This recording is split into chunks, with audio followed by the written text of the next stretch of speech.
बार करना है, 2 दसवीं पे भी नहीं करना है। श्रावण महीने की 1 दसवीं पर अगर आपने इस दसवीं पे कर लिया तो अगली पे मत करना, अगली पर करा तो इसमें नहीं करा तो कोई बात नहीं, एक पर करना है। कितना भी कर जाओ, कितना भी लोन चढ़ा हुआ है, भगवान अब उसके भरोसे पर छोड़ दो कि हमने कुबेर भंडारी के भरोसे पर छोड़ दिया, हमने कुबेरेश्वर महादेव के भरोसे पर छोड़ दिया, हमने तो शिव को दे दिया।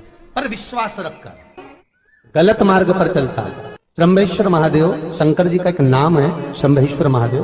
तो जब कोई व्यक्ति चिड़चिड़ करता है, क्रोध करता है, गुस्सा करता है, तो महाराज शंकर भगवान का शंभेश्वर महादेव का नाम लेकर 31 बेलपत्र, जिस व्यक्ति को क्रोध आता है उस व्यक्ति का स्मरण कर कर आखा चावल मतलब सेगे चावल के साथ एक एक बेलपत्र 31 बेलपत्र कर कर शिव जी के शिवलिंग पर समर्पित करी जाती है, मात्र दसवीं की तिथि के लिए।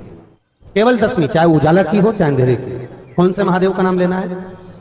शंभेश्वर महादेव, शिव जी का एक और चीज है महाराज, छोटे छोटे बच्चे रहते हैं, कुछ कुछ बच्चों को माता जबरदस्ती के भोजन कराती है, खिलाती है, ठोकती, मारती, खिलाती है। कुछ कुछ बच्चे ऐसे रहते हैं वो कुछ खा ही नहीं पाते, मुख में दो और वॉमिटिंग कर देते हैं, उल्टी कर देते हैं। ऐसे बच्चों के लिए या जिस व्यक्ति को भोजन पचता नहीं है और उधर में एसिडिटी रहती हो और जलन टाइप की होती हो, उसके लिए भी शंभेश्वर महादेव का स्मरण है। सुंदर व्याख्यान वर्णन किया है। शंभेश्वर महादेव के ठीक सामने अर्थात भगवान शंकर के किसी भी शिवलिंग के सामने एक तांबे के लोटे में जल रख लीजिए, तो जल के अंदर 3 बेलपत्र डाल दीजिए, एक पीपल का पत्ता डाल दीजिए, शमी के 11 पत्ते कलश को छुआकर शंकर भगवान के शिवलिंग पर शंभेश्वर महादेव के नाम से चढ़ा दीजिए। उस जल को उठाकर ले आइए, एक रात्रि तक घर के अंदर रखना है। उस जल को शंभेश्वर महादेव का नाम लेकर जिस व्यक्ति को एसिडिटी होती हो या उधर खराब रहता हो या भोजन नहीं पचता हो या पेट से जुड़ी हुई प्रॉब्लम हो या बच्चों को भोजन कराते हैं और वो वोमिटिंग कर देते हो, ऐसे बच्चे को या भोजन नहीं भा रहा हो ऐसे व्यक्ति को उस जल को सवेरे दोपहर शाम 3 बार शंभेश्वर महादेव का नाम लेकर आचमन कराना प्रारंभ कर दो, पिलाना चालू कर दीजिए। 3 या 4 दिन पिलाओगे, अपने आप उधर में भी आनंद रहेगा, बच्चा भोजन करना भी प्रारंभ कर देगा। शंभेश्वर महादेव। पार्वती शिव की साधना करेगी तो वो भाग्य पलट भी सकता। शिव की साधना से भाग्य पलट जाए। आपको मालूम होगा शिव जी को 2 चीजें ऐसी चढ़ाई जाती है जब व्यक्ति की ग्रह दशा बेकार चलती है, जब व्यक्ति को यश नहीं मिलता है, जब व्यक्ति को सम्मान नहीं मिलता है, व्यक्ति एक ही जगह अटक कर रह जाता है, उसको सफलता नहीं मिलती है, जब व्यक्ति को बार बार अपयश मिलता है, जब व्यक्ति को बार बार टेंशन आता है, वो डिप्रेशन में पड़ा रहता है, चिंता में पड़ा रहता है, तो शिव जी को केवल 2 चीजें ऐसी चढ़ती है जो हमारे भीतर के क्लेशों को, अशांति को, दुख को, तकलीफ को, कष्ट को हमारे भीतर से निकाल दे। एक है धतूरा और दूसरे नंबर पर है शमी का पत्र। एक धतूरा और दूसरे नंबर पर शमी का पत्र। ये जो शमी का पत्र होता है, शमी का जो पत्ता होता है, इस पत्र में इतनी प्रबलता होती है शमी के अंदर कि जैसे कहते हैं शमी की जो लकड़ी होती है अगर वो आगी में डाली जाती है तो वो शमी की लकड़ी आगी में लंबे समय तक चलती है, उसकी आग बुझती नहीं है, सारी लकड़ियों की आग जल्दी बुझ जाती है, पर शमी की लकड़ी की आग लंबे समय तक चलती है। उसी तरह एक शमी का पत्र जब हमारे भीतर बहुत क्लेश होता है, अशांति होती है, टेंशन होता है, डिप्रेशन होता है, जब मन में अशांति होती है, चिंता होती है, यादें आती हैं, तो एक शमी का पत्र जब हम भगवान देवाधिदेव महादेव को समर्पित करना चालू कर देते हैं तो हमारे भीतर की जो भी तकलीफें हैं, कष्ट हैं, बीमारियां हैं, रोग है, ये सब धीरे धीरे कटना प्रारंभ हो जाता है। एक शमी के पत्र में वो बल होता है, एक धतूरे में वो बल होता है। धतूरे को भी 3 तरह से चढ़ाया जाता है। जब घर में बहुत क्लेश होता है, अशांति होती है, तो धतूरे को चढ़ाने के बाद शिव जी पे जल चढ़ाया जाता है। कोई घर में बड़ी बीमारी आ जाती है और डॉक्टर ने कह दिया कि इसकी तो ऑपरेशन ही कराना पड़ेगा, इसको कहीं ना कहीं तकलीफ ज्यादा ही है और ऐसा लग रहा है कि बहुत तकलीफ में जाएगी ये बीमारी, उस समय पर धतूरे में लाल चंदन और पीला चंदन लगाकर शिव जी को चढ़ाया जाता है। और तीसरे नंबर पर जब घर के लोग सब अलग अलग दिशा में जाने लगे, ना ये हमारी सुने ना वो हमारी सुने, सब अलग अलग दिशा में भाग रहे हैं, तब धतूरे के साथ 5 काली तिल को डालकर धतूरे पर शिव को समर्पित करना प्रारंभ किया जाता है, तो सब ठीक होना प्रारंभ। 3 क्रम धतूरे। एक शमी का पौधा ऐसा होता है जो योनियों में, वृक्ष की योनि में अंतिम योनि पर लाकर रुक जाता है। कौन सा? शमी। इसलिए पंचदशमी पंच शनि पूजन की महत्वता होती है। क्यों कहा जाता है कि अगर कोई आपको ज्यादा परेशान कर रहा है, बहुत टेंशन दे रहा है, बहुत ज्यादा अगर वो इतना हताश हो गए कि आपने सोच लिया अब तो मर जाऊं तो अच्छा है, इसका नाम लिख जाऊं, ये सब चीज करने से अच्छा है 5 दशमी। दशमी जानते हो? 5 दशमी, कोई सी भी 5 दशमी आप चुन लीजिए, परंतु वो दशमी अमावस्या के पहले वाली नहीं होना चाहिए, वो पूर्णिमा के पहले वाली दशमी। 5 कोई सी भी दशमी पर शमी के वृक्ष के नीचे जाइए, घी का दीपक लगाइए, शुद्ध जल तांबे के पात्र में लेकर जाकर अर्पित करिए। पहले दीप जलाना, उसके बाद शमी के पौधे में जल डालना और पौधे उस वृक्ष के नीचे बैठकर जल चढ़ाकर वहीं पर एक चावल का दाना समर्पित कर कर बाबा से प्रार्थना करना कि बाबा मुझे बहुत कष्ट है, ये मेरा एक तकलीफ मुझे दे रहा है, बस आप मेरी तकलीफ को दूर करना। शिव की ऐसी कृपा होगी। 5 शमी पूजन, जब विजय दशमी के भाव से दशमी आपके यहाँ पर भी पूजन होती, विजय दशमी पे हमारे यहाँ शमी के पत्र की बड़ी पूजन का महत्व है। 5 दशमी 5 शमी पूजन कर ली जाती है, तो जो भी आपका द्रोही होता है वो आपसे दूर हो जाता है या आपसे स्नेह कर कर आपके करीब आ जाता है। ये शमी पूजन वृक्ष योनि के अंतिम योनि का पूजन। सारे वृक्षों पर पत्थर पड़ जाते हैं, पर शमी के पौधे पर पत्थर किस लिए हम मारेंगे? कौन मारेगा? उसमें तो कांटे लगे रहते हैं, कौन मारेगा उसको? क्या कांटा झड़ाएगा पत्थर मारकर? हम तो यहां तक कहेंगे कि शमी की आराधना साधना आपके द्रोहियों को, दुश्मनों को भी दूर कर देती। और मेरी जीजियों, मेरे जीजाओं, मेरी बेटियों, बेटाओं, मेरी माताओं, मेरे बुजुर्ग माता पिता स्मरण करें, जब जब यदि आपका हृदय दुख है, मन दुख है, तो एक शमी की पत्ती को शंकर के शिवलिंग पर जरूर चढ़ाएं, सारे दुख अपने आप समाप्त होना प्रारंभ। शमी का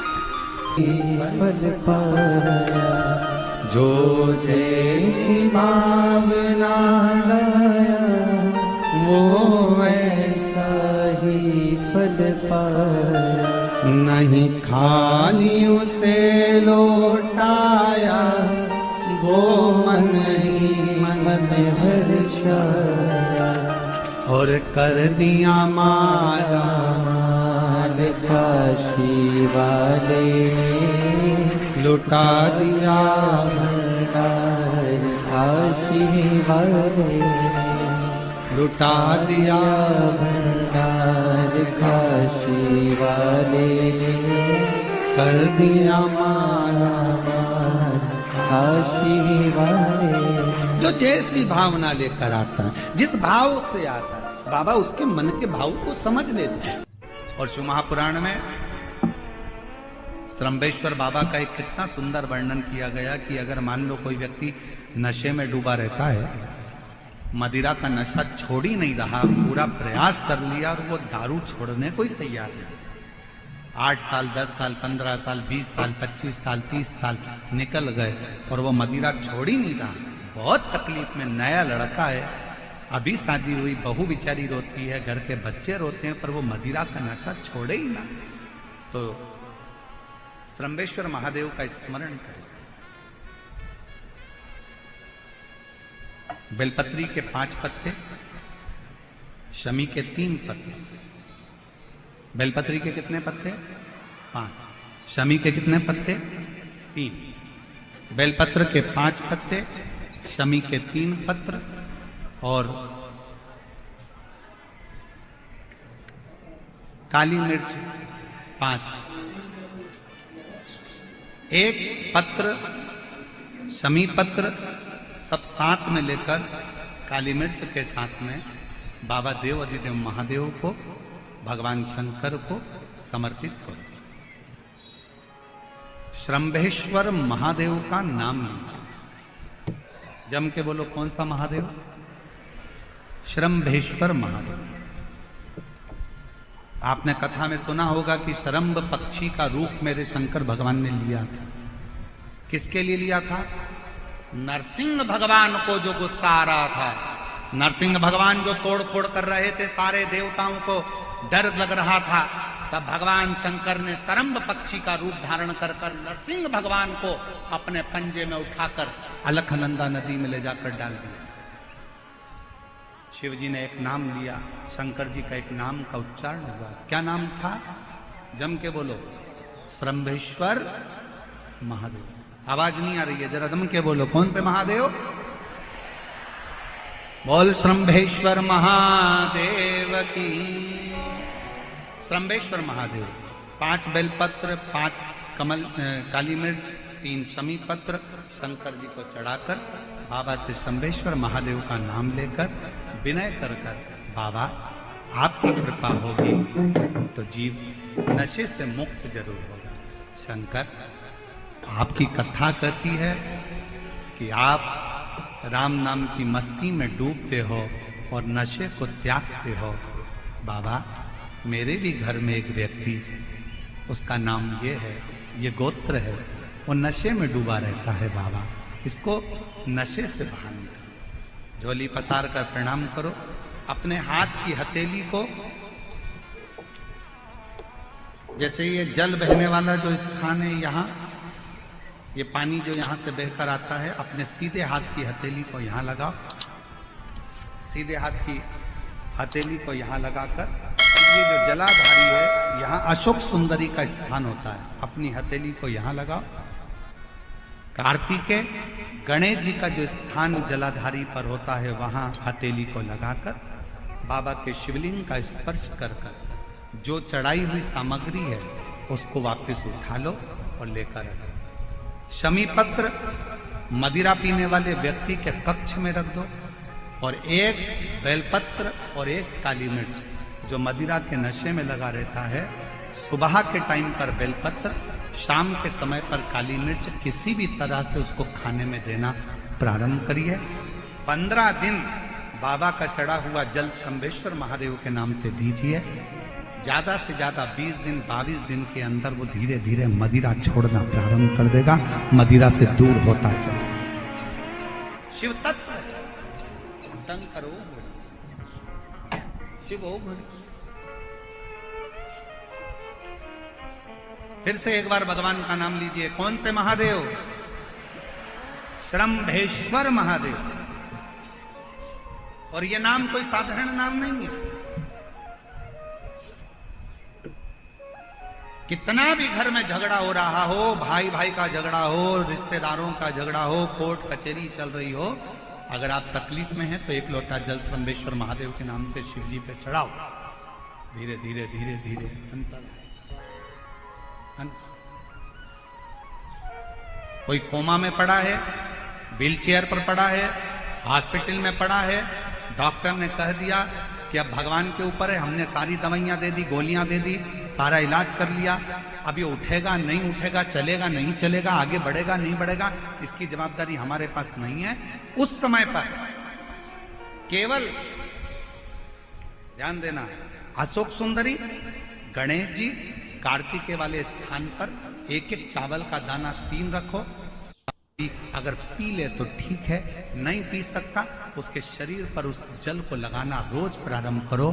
धीरे धीरे वो कोमा से भी बाहर निकलेगा, शरीर भी चलेगा और वो आगे बढ़ना प्रारंभ करेगा। श्रंभेश्वर महादेव के नाम मात्र में इतना बल होता है कि श्रंभेश्वर महादेव की यहां तक शिव पुराण कहती है कि जब जब श्रंभेश्वर महादेव की कथा आए और दिल से अगर आपने सुना है तो व्यक्ति रोग से, दुख से निवारण होता ही है।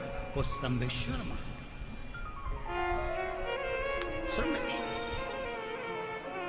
क्यों शिव महापुराण की कथा में लोग इतने तकलीफ है, बीमार हैं, तो भी शंकर की कथा में क्यों जाते? इतना धूप है, गर्मी है, फिर भी लोग जाते, बीमार लोग भी पहुंचते, क्यों पहुंचे? उसका कारण है किसी भी तरह से शंकर की कोई कथा हमारे श्रवण शक्ति में जाएगी और वो हमें शक्ति प्रदान करेगी, क्योंकि उसका नाम महामृत्युंजय है। वो मृत्यु को भी जीत सकता है तो आराम जरूर दे सकता है, वो शिव है। भगवान शंकर ने नरसिंह जी के क्रोध को शांत करा तो शिव जी का नाम श्रंभेश्वर महादेव पड़ गया। ये श्रंभेश्वर महादेव कोई साधारण महादेव का नाम नहीं है। जब घर में चारों तरफ क्लेश ही क्लेश रहता हो, अशांति ही अशांति रहती है, चारों तरफ क्लेश ही क्लेश रहता है, तब एक लोटा जल पूरे घर में घुमाकर तब महादेव के ऊपर चढ़ाया जाता है और शिव कृपा करते हैं तो घर के अंदर अपने आप शांति होना प्रारंभ हो जाती है। श्रंभेश्वर महादेव। कभी कभी हम नवयुवक बेटा बेटियों से कहेंगे कि युवानी की अवस्था रहती है ना तो थोड़ा सा गुस्सा आ जाता है, थोड़ा चिड़चिड़ापन आ जाता है, बहुएं भी कुछ बोल जाती हैं, बेटे भी कुछ बोल जाते हैं। जवानी अवस्था है, कई बार युवानी अवस्था में थोड़ा मुख पर क्रोध आ जाता है, कई बार सत्ता में बैठ जाते हैं, कुर्सी पर बैठ जाते हैं, सिंहासन पर बैठ जाते हैं, अच्छे अधिकारी के पद पर बैठ जाते हैं तो गुस्सा बढ़ जाता है, क्योंकि कुर्सी का इफेक्ट आ जाता है, थोड़ा सा अंतर आ जाता है कि हम सत्ताधारी, हम वैभवधारी। तो उस समय पर कभी कभी नवयुवक बच्चे हों, कभी नवयुवक बेटियां हों, कभी कोई आधिकारिक पद पर बैठ गए तो अंदर से थोड़ा चिड़चिड़ापन क्रोध आ जाता है। कई बार पत्नी भी कह देती कैसे हो गए हो तुम, क्यों चिड़चिड़ करते हो, शांति रखा करो, थोड़ा अच्छे रहा करो। उस समय पर कुछ ना करा जाए तब एक बेलपत्र, एक चावल का दाना शिव जी को समर्पित कर कर श्रंभेश्वर महादेव के नाम से भगवान शंकर को जल चढ़ाना प्रारंभ कर दो। धीरे धीरे अपने आप स्वभाव में अंतर आना प्रारंभ हो जाता है। स्वभाव ठीक है। इंस्टाग्राम वालों ने, यूट्यूब वालों ने, फेसबुक वालों ने, टीवी वालों ने,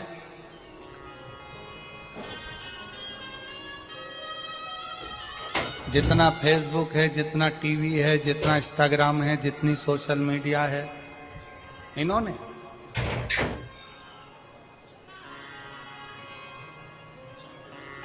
अभी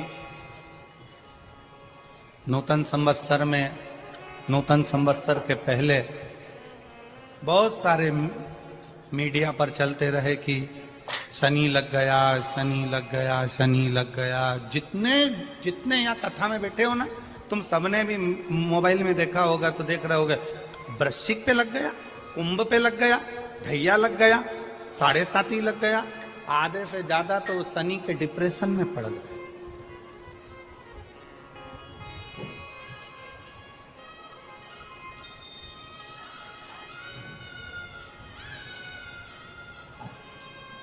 अरे भाई, शिव महापुराण की कथा को उठाकर देखिए।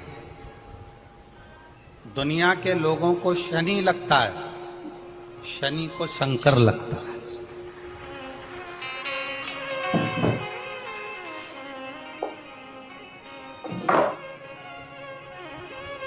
यदि आप भगवान शंकर के मंदिर में जाकर एक लोटा जल चढ़ा रहे हो, आप भगवान शिव के मंदिर में जाकर अर्चना कर रहे हो, आराधना कर रहे हो, निवेदन कर रहे हो, एक बेलपत्र शिव की उठाकर धोकर वापिस शंकर को समर्पित कर रहे हो, शंकर भगवान का पंचाक्षर मंत्र नमः शिवाय जप रहे हो, शंकर भगवान का षडाक्षर मंत्र ओम नमः शिवाय जप रहे हो, या श्री शिवाय नमस्तुभ्यम का जाप कर रहे हो, तो ये निश्चित मानकर रखो कि आपके पीछे शनि नहीं पड़ेगा, आपके पीछे शंकर जरूर पड़ेगा।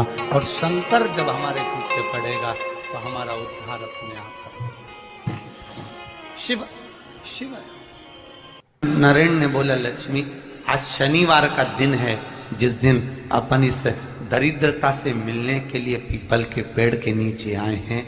हिंदू धर्म में ये दिन पीपल के वृक्ष के लिए पूजनीय होगा। जो भी शनिवार के दिन पीपल के वृक्ष की पूजन करेगा, दूध चढ़ाएगा या मिष्ठान का भोग लगाएगा, लक्ष्मी और नारायण उसके घर में प्रवेश कर जाएगा।